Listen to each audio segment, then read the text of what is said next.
अस्सलामुअलैकुम नाज़रीन, मैं हूँ जवेद रज़ा और आज हम बात करेंगे MDA पे, मलीर डेवलपमेंट अथॉरिटी।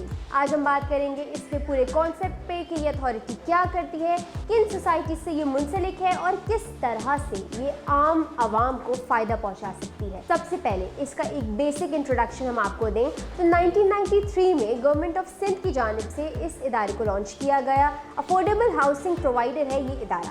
इसके अलावा इसके 3 इंपॉर्टेंट फंक्शंस हैं। सबसे पहले लैंड डेवलपमेंट, कंस्ट्रक्शन प्रोसेसेस और प्रॉपर्टी मैनेजमेंट।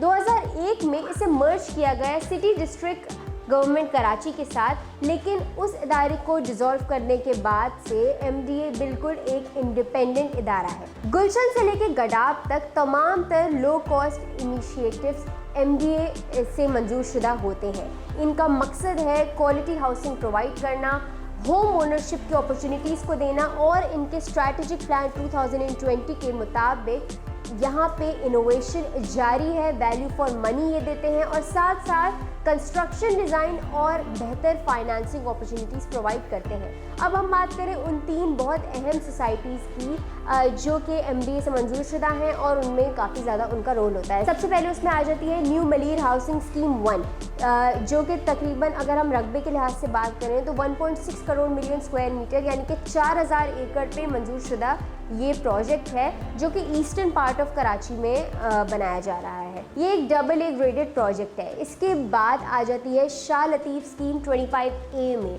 अगर इसके रकबे की बात करें तो 117.6 मिलियन स्क्वायर फीट यानी कि 2700 एकड़ पे ये प्रोजेक्ट बन रहा है। इकोनॉमी जो कि इकोनॉमिक एक प्रोजेक्ट है जिस पे रेजिडेंशियल अपार्टमेंट्स बनाए जा रहे हैं, जहाँ के एक्स्ट्रा ऑर्डिनरी व्यूज़ हैं अगर हम शहर को वहाँ से देखें तो। इसके बाद तीसरा एक मंसूबा है, वो है तहसील टाउन स्कीम 45, जिसके बारे में काफ़ी ज़्यादा लोगों ने सुना भी है। अपने वक्त का एक बहुत मकबूल प्रोजेक्ट है जिसमें अगर हम इसके टोटल रकबे की बात करें तो 1444 एकड़ पे ये प्रोजेक्ट बन रहा है।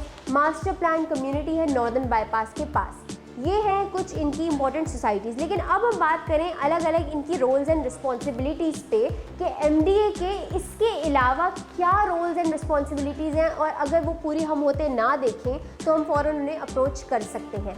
सबसे पहली बात ये कि डेवलपमेंट ही नहीं, इनका काम जो सोसाइटीज़ जो इनसे मंजूर शुदा होती हैं उनके इंफ्रास्ट्रक्चर को अपडेट करना और उन तमाम टास्क को मैनेज करना भी है। यानी कि फॉर एग्ज़ाम्पल अगर कहीं के रोड नेटवर्क्स ख़राब हो जाते हैं, कहीं पे लीज़ के मामलात हैं या कोई भी इस तरह का डॉक्यूमेंटल वर्क, वो तमाम तर चीज़ें MDA से रब्ता करके सॉल्व की जा सकती हैं। इसके अलावा तमाम लिटिगेशन इशूज़ को ये खुद केटर करते हैं। और इसके अलावा जब भी कोई सोसाइटी लॉन्च होती है तो उसके मैप्स तैयार किए जाते हैं, उनको हम ब्लॉक वाइज कहें, प्रीसिंग वाइज कहें या किसी भी तरह से, तो उन तमाम मैप्स को चेक करना कि उनके मुताबिक ही सेलिंग हो रही है या फिर वो डबल सेलिंग ना हो जाए कहीं पे या फिर मैप्स चेंज ना हो जाए, तो ये इशू भी MDA के अंडर ही आता है। इसके अलावा कराची में हमने पिछले 2 सालों में काफ़ी एंटी इंक्रोचमेंट ड्राइव्स देखी, तो वो भी MDA की वजह से ही एज इन की जाती हैं कि जहाँ पे भी लैंड माफियाज या कोई भी इदारे कब्जा कर लेते हैं तो उन तमाम जगहों को क्लीन करवाना, एज इन उनको कम्प्लीटली खाली करवाना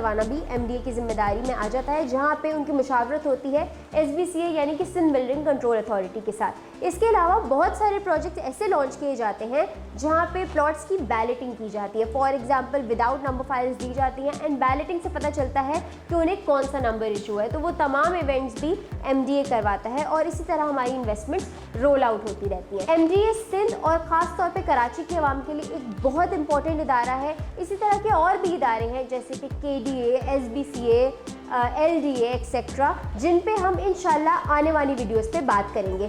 MDA के हवाले से कोई भी आपकी ओपिनियन या कोई भी फैक्ट आप खुद ऐड करना चाहें तो नीचे कमेंट बॉक्स में ज़रूर ऐड कीजिए। तब तक के लिए मैं हूँ जवेद रज़ा। अल्लाह हाफ़िज़।